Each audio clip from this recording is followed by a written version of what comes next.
Good afternoon, good evening, wherever you are in the world. How is everybody today? Welcome to RickyVillaTV in association with Shelfside Spurs and Spurswasian TV. I've got the house to myself this evening, so I thought I would do a quick show talking about what happened last night, which was rather a result. But first of all, we'll start off like we always do with on this day in Spurs history. Now, this was a hell of a game, I seem to remember. Back in the days when I believe I was working in London somewhere, and I think, well, I was working at the Cavendish, I believe, or at Chelsea. Fraser's Place, Chelsea, which sadly is no longer, but was a great place to work. And it was the second leg of the semi-final for the League Cup against Burnley. Now, I believe we'd won the first leg 4-1. We were absolutely strolling it.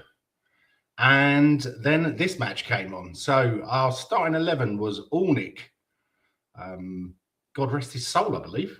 I think he's passed away. In goal, Asuakotu on the left, Dawson and Woodgate in the middle. Chris Gunter, if any of you remember him, on the right. Central midfielders was Zakora and Huddleston. Modric playing a little bit further forward. O'Hara on the left, Bentley on the right, and Defoe up front. So it didn't start particularly well. In the first half, we went 1-0 down to a Robbie Blake free kick. In the second half, got even worse. Chris McCann, 73rd minute, and Jay Rodriguez in the 88th minute took us into extra time. As you can imagine, we were all a bit worried, but on comes Super Pav. Gets a goal to take us ahead in the 118th minute. And then in the 120th minute, Jermaine Defoe topped it all off. And we ran out, what was that, 6-4 winners. So if any of you who are watching, if you can remember that match, then please comment. Also, like and subscribe to all three channels. It really does help us out. Unfortunately, Kev is unable to make it this evening. I think that John may come on a little bit later, but I'm probably not going to be doing this for too long because I have quite a lot of things to do this evening before my daughter comes home tomorrow afternoon. Right, so let's move on to the match from yesterday. And it was Spurs 2, Dortmund 0. Bit of an interesting starting lineup. Well, yeah, maybe can't say an interesting starting lineup, but definitely an interesting bench. So we had Vicario in goal. Udogie was back. Good to see him. Romero Danso in the middle. Porro as right back. Gray and Bergvall as central midfielders. Spence as a left winger. Simons as a attacking midfielder. And Odegaard on the right. And Solanke up front. I thought we actually started pretty well. And that was proved by Romero's goal in the 14th minute. The ball came over, I believe, to Odegaard, and he went for quite a spectacular shot. Completely missed the ball, but then trapped it, put the ball across the middle, and there was Romero to put us 1-0 up. I can't remember the exact time of it, but then Svensson got sent off for Dortmund, and it never really looked like in the first half that they would get back at us. Solanke scored a goal which I don't think you will ever see ever again. In the 37th minute, the ball came over to him. I think it hit him on the left foot and then bounced off his right foot and then just went to the side of the goalkeeper. And we went in at half-time 2-0 up. Now, I was expecting a little bit more of that in the second half. Unfortunately, that didn't really happen. The biggest plus point of the second half was that we didn't concede, but also that June Byfield got his first team, debut. coming on for Bergvall in the 62nd minute. I believe he went to right back and we pushed Porro up. Couldn't really figure out where he was playing. It was all a little bit disjointed in the second half, but we managed to hold on, and Dortmund didn't really look like threatening. Now, I watched the two Marks show yesterday, and I have to say, Cookie's passion is something great to watch, and I really liked his commentary on the match. Now, this is a bit of a sore point of the second half as well, that Mwani came on for Solanke. Luckily, Solanke wasn't injured, but when Mwani came on, you could really see that he did not want to be here. A couple of times, he didn't even run after the ball. Now, one of them, when Spence actually made it to keep the ball in, when a long ball went upfield, some people are saying that was off. He was worried about being offside. The way that he reacted, I don't think he was. He just doesn't look interested.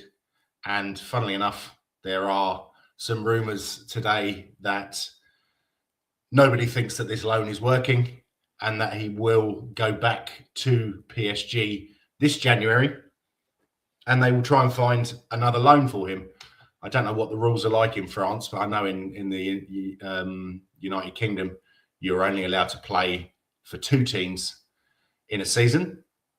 So, yeah, he's played for us. I don't know if he's played for Paris Saint-Germain earlier on in the season, but it does look a little bit like a waste of a good talent. He has a little bit of the Ndombele's, in my opinion. He looks like he has a fair amount of skill, but just doesn't have the passion for the game. He's set up for life anyway. He must have made a fortune in his career so far. So maybe he just can't be bothered. The unused subs were Kinski and Austin. Again, 2 goalies on the bench, but that was pretty much all we could do. Then Rousewell, who I believe is a right back, but he's been scoring for fun in the under-21s this season, or is it the under-18s? I think it might be the under-18s. Then there's Hardy, who's a centre-back. Mainly, I believe they also use him as a defensive midfielder. Olusesi, who I think probably could have come on for Bergvall because they play in quite similar positions.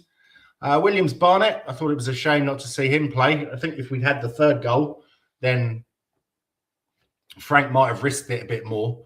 But we do know, if we do know a thing or two about our new manager, or not so new manager, is that he's not really one for taking risks, is he? Then Scarlett, I would have put Scarlett on instead of Mwani.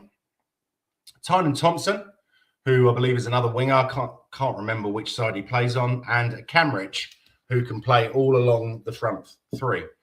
So none of them were used, but I think it's great experience to be on the bench for a big match like that, especially with the Dortmund fans who never stop singing the whole 90 minutes. I just read on Twitter, someone was saying it's just like background noise. I don't think it is. I think it's bloody amazing. If we could sing for 90 minutes, I'd be very, very happy. It doesn't seem we can sing for 90 seconds at the moment, which you can kind of understand with ticket prices and also the way that results have been going. So next up is Burnley, which I can't believe it's actually another Saturday 3 o'clock kickoff, or 4 o'clock over here.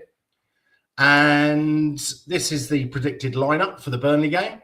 I believe Vicario will be in goal. Let me just move myself out of the way there, because otherwise, yep, I'm a bit in the way. Udogie at left back, Romero, Danso, Porro, Bergvall, Gray, Spence, Simons, and Odebear, and Solanke. I don't think we can really do anything else unless he wants to put Scarlett on there, which I don't think he will. So anyone who's watching, if you want to get involved, put some comments in. Let me know what you think. If you think that there will be, if that will be the team, or if anyone's going to be back from injury. Let's just have a quick look, see if there's anyone forecasted who may be back this weekend. I sincerely doubt it, but you never know. It is a possibility. So let's have a look. Next game. Burnley lineup. Van der Ven is back from suspension. So yeah, it's very possible it will be a different team. Someone for some reason on my football app, they're saying drag us in at left back. I don't think so. I think Udogie will come back in, and then Tell will also come back in probably, and Gallagher, and then they're saying Mawani will start up front. I don't think that that's really going to happen, but the rest of the I think personally I would stick with the team that went out there yesterday. I think that was the best we've seen Siemens play. For some reason, Bergvall and Gray, maybe it's because they're a little bit more adventurous, which is a swear word in Thomas Frank's management career so far. And they were getting the ball forward to him. And I thought he looked really good. I went for Spence as man of the match, but Siemens was also a good call for that, because I think he looked lively. Maybe needs to get his shooting boots on a little bit. He had a couple of chances which he skied. And if he does find that finishing, then I think that will be something to look out for. And I'd really like that to happen. See if we've got any comments. Yeah, there's one from Eugene. Unfortunately, he couldn't come on because it's kind of late over in in Malaysia. But he says, hi, everyone. Big up. Come on, you Spurs. So, just a little bit of transfer news that I have seen today, which I believe is absolute, complete and utter bollocks. But they are saying that there's a possibility that West Ham's Mads Hermansen, who is a fellow Dane, who has been out of favour at West Ham. To be honest, I've seen him play a couple of times this season. I was kind of hoping this guy was going to take over from Schmeichel in the national team, because Schmeichel is definitely at the end of his career. But he has been dreadful. He looked really, really suspect at corners, and he's dropped the ball a couple of times. So, yeah, I don't believe this is going to happen. But they're saying that it's a possibility we'll loan him, and then we'll let Kinski go on loan to West Ham.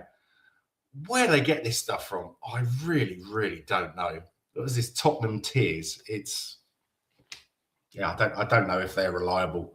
To be honest, most of the places on Twitter, I don't really believe an awful lot. But following on with the West Ham links, the Daily Mail have reported that we are looking to sign, now I'm probably going to get this wrong, Crescencio Somerville, who scored against us in the last league game against West Ham for 25 million.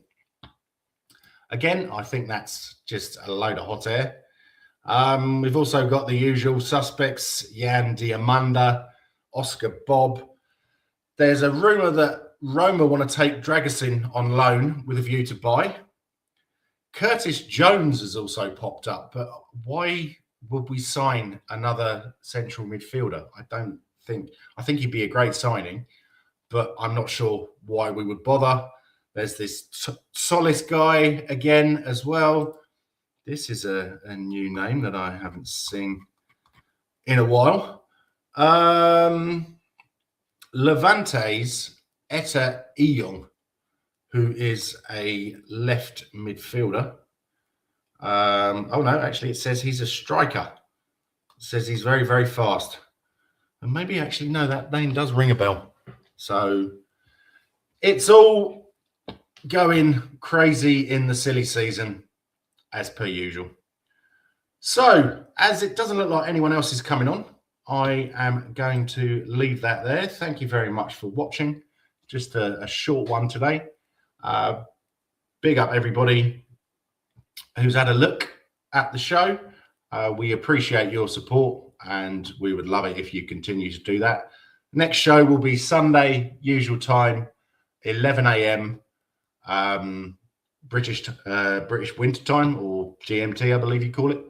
And hopefully Kev will be back for that one. Kev, I hope that Sarah gets better. And yeah, you've got to stop giving her food poisoning. Sorry. So have a wonderful evening. And come on, you Spurs. And don't forget, ENIC out.